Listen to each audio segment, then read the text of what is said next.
Hello, my name is Maria Beach, nurse practitioner. I'm here today with Dr. Stephen Campbell. We had the opportunity to sit down and talk about health and wellness and what it is we do. If you don't know who I am, I'm a provider at Marek Health, like Dr. Campbell. I have training from Florida Atlantic University and experience in orthopedics, functional medicine, and endocrinology. And today we're going to be doing a deep dive into some kind of common questions about health and wellness. So I'm Stephen Campbell, and medical school for me was at the University of Kentucky in Lexington. And then I followed that up with internal medicine and then pulmonary and critical care medicine up at the Ohio State University. I worked for several years in critical care units, but I had always had more of a passion for functional, integrative. It's hard to find the exact term that describes what we do, but I've been working with Marek Health since 2021. And I've been the medical director here since 2024. And yeah, I just look forward to sharing my experiences and hopefully get you guys some good, useful information to use. I'd like to start with you telling me in your explanation, what is health optimization? Cliff notes of health optimization, I think, is really taking someone, man or woman, and just having them feel like, man, all gears are clicking. I'm really able to fully engage with my family, my work. I feel like I have good connections. I'm able to accomplish all the things that all my goals are. That's what really health optimization is to me, is getting people to that point. Would you say that it's the same thing as longevity, or would you classify that as something different? I think they have a lot of commingling factors, right? But I think that longevity is a little bit more ethereal, because I don't think any of us really understand completely what does that really mean. Does that mean our telomeres are not shortening as much? We have less DNA damage? Does it mean we have less different forms of chronic disease? I don't think anyone knows the answer. Is there like a hard stop to that 120 years mark that we just won't be able to bust through? There's so much that is left to be determined there that I like to stick more to the health optimization discussions because I'm a little more grounded. Yeah, that makes sense. That makes sense. Now, we have a lot of patients that come in and say longevity is one of their goals. Do you probe them on that further? Do you kind of know what they mean by that? What do you think about that when they list that as sometimes it's their only goal? It's just longevity. Yeah. Usually there's more to it than that, right? Usually they're struggling with something in their life. They feel like something is not the way it should be, whether that's their energy levels or their sleep or just unpacking that a little bit. But just that generalized term of longevity, to me, it doesn't mean, oh, we need to start you on some drug X that thinks is going to improve your longevity, because the science just isn't there right now. It's way too early for that type of intervention. That makes sense. One of the things that I think about when people come in with saying that they want to prioritize longevity, first thing that comes to mind is heart health for me, because that's our number one killer. Right. And sometimes they'll say that specifically, that they want to prioritize heart health. When you hear that from patients, what strategies become most important to you? Yeah, I think that is more in line with being like the proactive, preventative care side of things, which is, I think, where we can find a very good stride when it comes to a lot of the things that you mentioned: heart disease prevention. What is your family history? What is your personal history? And there's a lot of interventions that make sense there versus just kind of this blanket longevity term. I don't really know a whole lot how to help people there. Yeah. So inside of health optimization, what are the most common concerns you'll actually hear from patients in regards to their health? A lot of common concerns are people that have a strong family history of certain conditions. So my dad died of cancer, lung cancer. Maybe he was a smoker, but I'm still worried about, I have some inherent risk there. Family member died of heart disease. A lot of those fears bubble up to the surface about, okay, I think that I probably have a genetic predisposition here. What can we do to not go down that same pathway? Is probably one of the more common things. I think people also bring up a lot of times when maybe they're older fathers and mothers and they're worried about being able to keep up with their kids, and that's important to them. They want to feel strong enough to support their children, and even also as people get older, their grandchildren, the same types of discussions come up. Yeah, that's a really interesting point too, because I'll hear that frequently about they have kids or now they have grandkids and they want to be active in that space for as long as possible. What strategies become really important? So like I'm thinking about musculoskeletal health, I'm thinking about functional mobility, like we'll give some guidance on kind of their blood work and their risk factors, but what other things are you maybe trying to get them to think about or look into? Yeah, I think lean body mass is, as you mentioned, very critical, right?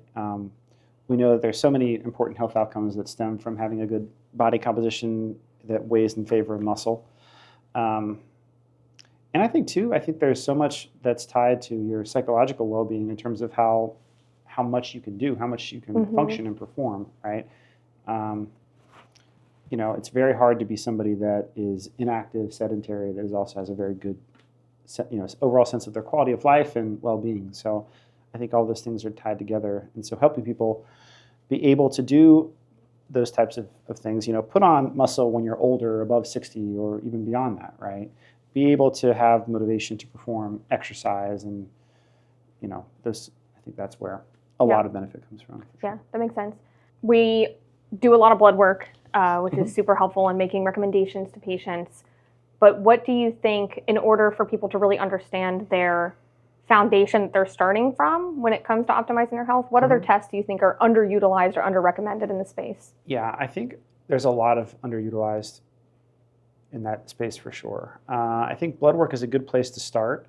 I think body composition scanning is becoming more widely available. It used to be that these were inaccessible, very expensive tests. Now they're not. I mean, a lot of gyms have, bioimpedance resistance that can give you a rough sense of your overall body fat and muscle composition. So I think that's still underutilized, though, I would say. Yeah. I think that when it comes to heart disease, there's scans that can detect very low amounts of plaque, very early stage disease. We've kind of come way beyond the calcium scores from the 90s and now have tools that are much more sensitive and specific. Yeah. So you can start like a CT angiogram? Correct, yeah, with artificial intelligence algorithms that really make it even so you don't have to be a cardiologist to interpret these scans. You can look at them and say, oh, it looks like there's X amount of plaque and stenosis, and here's the treatment plan we're going to do to lower your risk. So that's with heart disease. And then with cancer, there's a really burgeoning tool set of looking at diagnosing earlier stage cancers through blood testing, right? So looking at circulating tumor-free DNA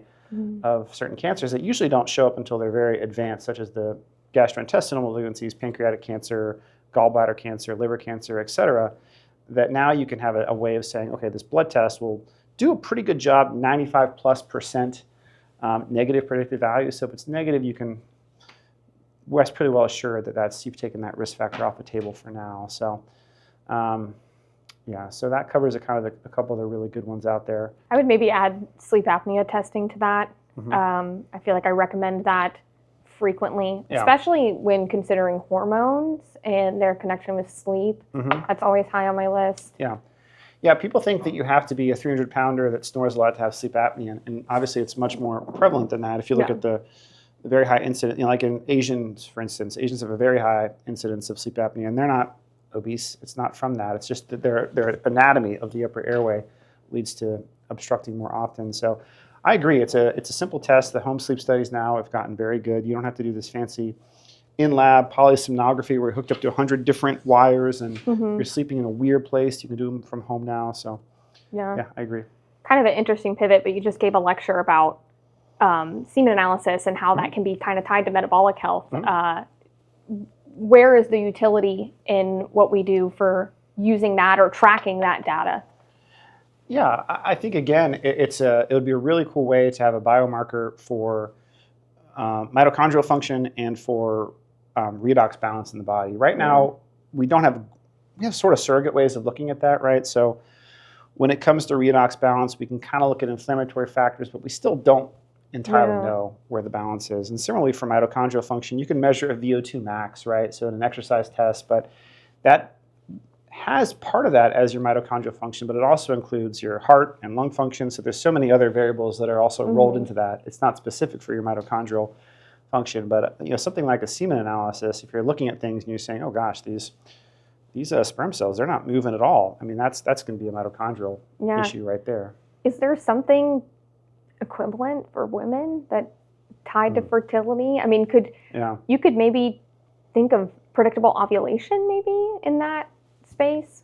I don't know, anything come to mind? I haven't actually thought about a similar analogous test for in the women's health world. Because we can look at things like anti-Mullerian hormone to look at ovarian reserve, but it's really not the same as being able to look. Like, I guess you could extract an egg, right? But that's a little bit more invasive. You can't easily get at an oocyte from a woman, right? That's a much more involved process. Yeah. So I don't know. It's a good question, though. Yeah, I would think at least it's not a direct biomarker, but roughly, predictably, regularly ovulating would be a sign that, a lot of things are firing on all cylinders. Yeah. So kind of a more generic question, but I thought it would be interesting if we just kind of talk about the different demographics of people, and then just a very general framework of how you would, in terms of their hormones, be thinking about things to look at or questions to ask them. So in general, what would be your approach to hormones and health optimization for, let's say, a young man, let's say somebody in their 20s, early 30s, they're coming with some of the typical complaints of maybe feeling more fatigued, brain fog, things like that? Yeah, I think in a lot of those instances, when young men have those symptoms, there tends to be a lot of pretty easy things to go after. They tend to have obvious vitamin deficiencies, and their diet and lifestyle oftentimes is not the best, and so there's a lot to work with there.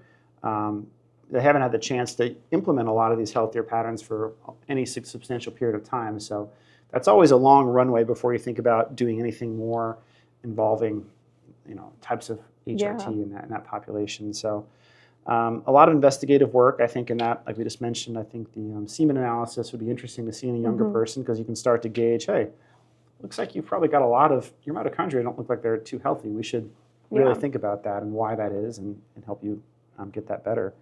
So what about a young woman in 20s, early 30s, maybe some similar stuff, low energy, brain fog, not feeling like themselves? Yeah, I'd say a lot of similar things for the young man.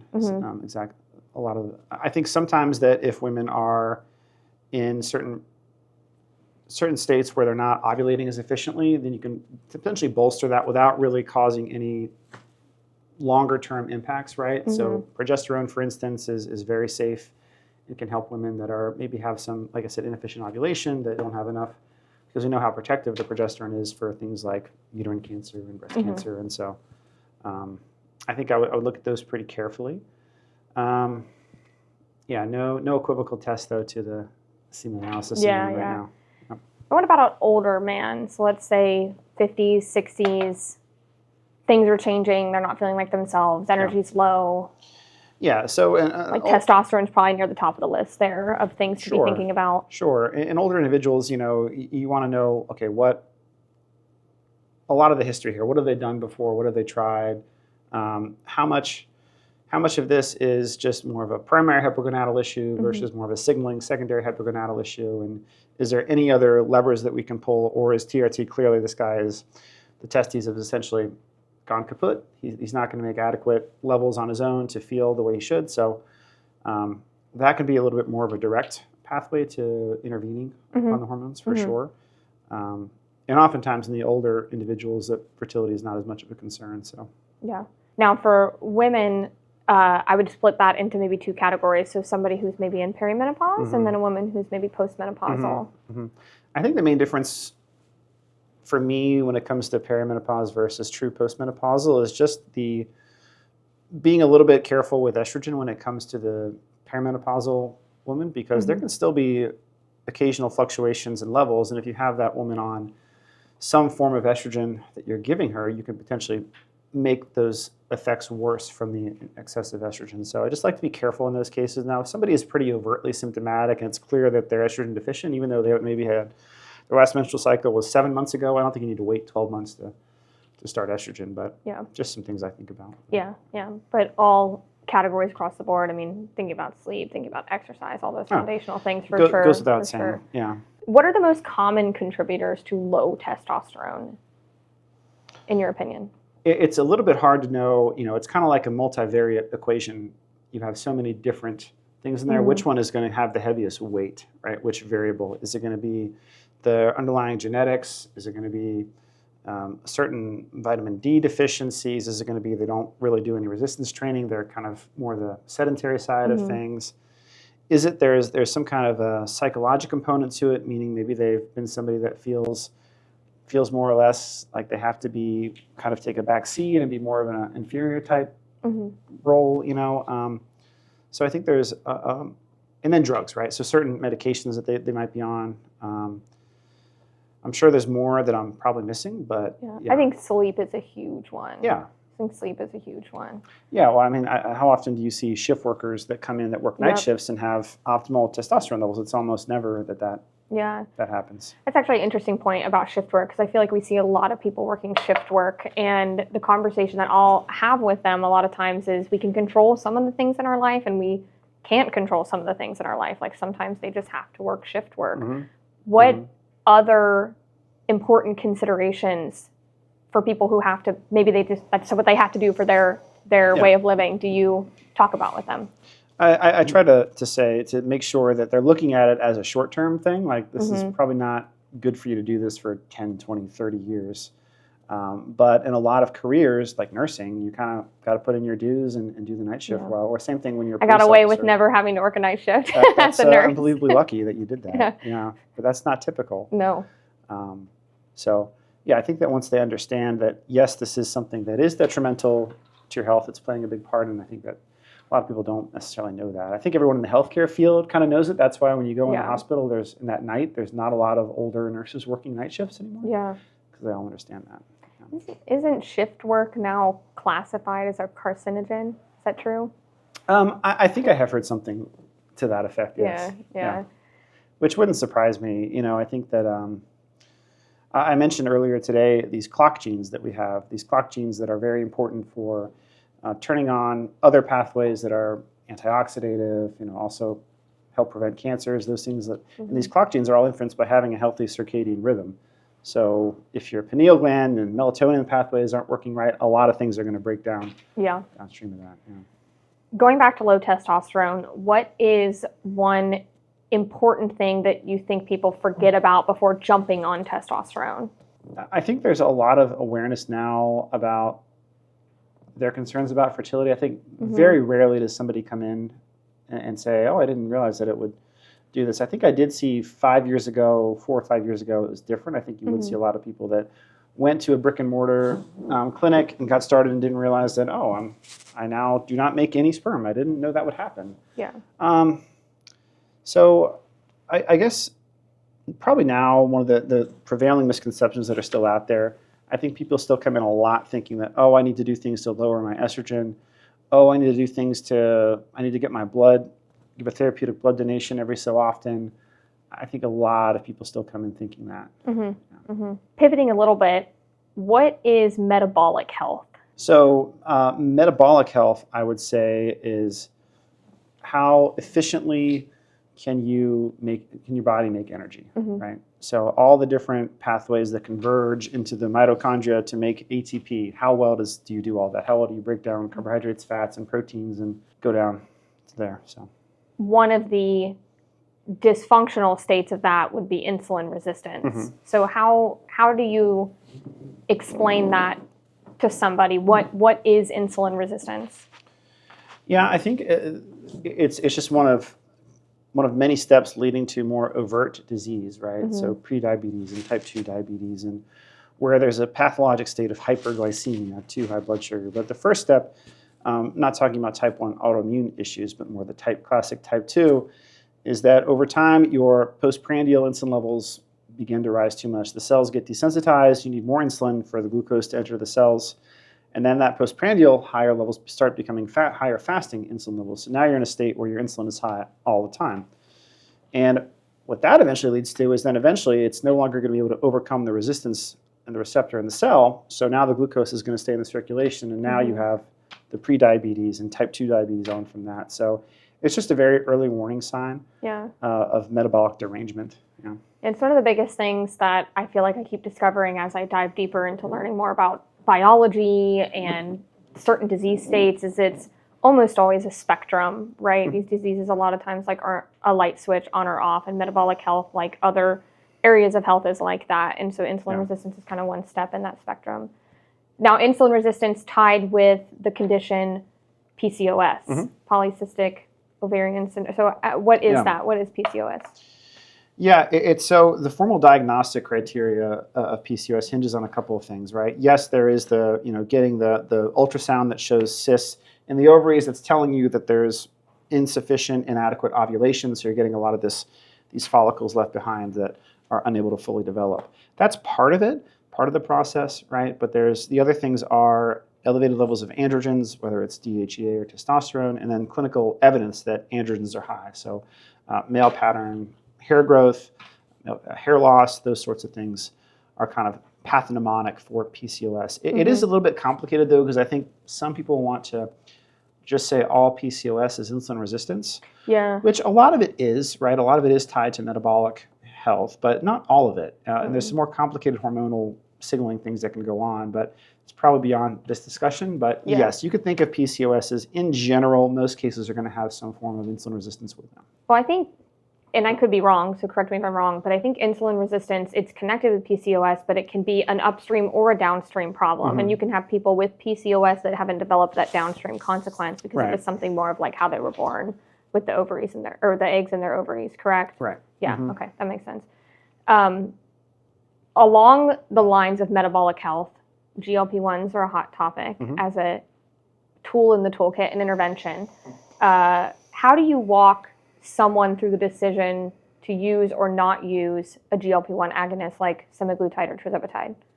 I guess a couple of factors. So how severe their disease is. So is it someone that just has a little bit of excess belly fat, and again, there's a lot of other things that we can work on there, or is it someone that's like, oh my gosh, this person has a strong family history of heart disease and diabetes, they're hypertensive, they're morbidly obese, we got to kind of do everything we can here. And that's probably one of the strongest things in the armamentarium right now is a GLP and GIP and soon to be more iterations of those types of therapies. But so that would be a more enthusiastic recommendation versus, let's maybe do some other strategies before going to that, right? Because I think what a lot of people get concerned about is that, you started me on a GLP, now I don't want to be on it forever, I want to come off of it. But I hear all these stories about rebound weight gain after I stop, which does happen. I mean, you do get a rebound. The hunger comes back sometimes with a vengeance. And so you have to take all those things into account, that it's not going to be a panacea for everyone that's a little bit overweight. Yeah, that makes sense. Shifting gears a little bit again, with my autoimmune patients, I like to talk about kind of this immune-friendly lifestyle. So sleep, stress, what they're eating, proper exercise, not overtraining, enough nutrition to be training or to fuel their training. What else could I add to this conversation for patients struggling with autoinflammation, autoimmunity, that maybe I'm not considering? Yeah, and there's a lot of really good books out there on this, like the Tiger Protocol, for instance, is all about different things to do for these types of situations. But a lot of the messaging is exactly the same, right? It's all the things that you mentioned when it comes to diet and lifestyle and sleep that are very important that oftentimes get overlooked. Oftentimes there's a lot of underlying gut issues that can potentially be a source of ongoing intestinal permeability and autoimmune disease and what's called molecular mimicry, where things are kind of getting through the intestinal barrier and the body is reacting to those, and then, it kind of looks like your thyroid gland a little bit, so let's go attack that too. And that's usually with gluten for people who have autoimmune thyroid, right? And there are other certain food items, food antigens that are also cross-reactive with thyroid, but that's a big one, yeah. But it can be, I tell everyone that I work with that has Hashimoto's or any autoimmune disease in general that, look, it would be nice if we had the golden resolution to make all of your antibodies go away, but it just doesn't work like that. There's we know how to suppress your immune system really well. We can do that, 150 different ways, but actually, quote unquote, reversing it, I think is not as simple as some would want to believe. Yeah, I agree. If you benefited from this conversation and want to learn more, feel free to check us out at marekhealth.com, where you can connect with our team and we can go more in depth with you.